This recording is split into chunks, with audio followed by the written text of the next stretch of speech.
வணக்கங்க. இன்னைக்கு நம்ம கடலைப்பருப்பும் புடலங்காயும் போட்ட பொரியல் செய்யலாம். கடுகு போட்டுக்கிட்டேன், உளுந்த பருப்பு போட்டுக்கலாம், கொஞ்சம் சீரகம், வெங்காயம் போட்டுக்கலாம், கருவேப்பிலை, காரத்துக்கு ஒரு 3 பச்சை மிளகாய் போட்டுக்கோங்க, ஒரு வரமிளகாய் போட்டுக்கலாம், கொத்தமல்லி தழை போட்டுக்கலாம், கட் பண்ணி வச்ச கொல்லங்காய் போட்டுக்கலாங்க.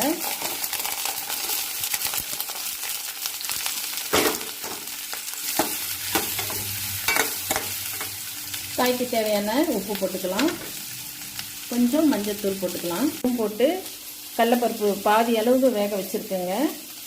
இப்போ இந்த தண்ணியை எடுத்து நம்ம காயில் ஊற்றிக்கலாம்.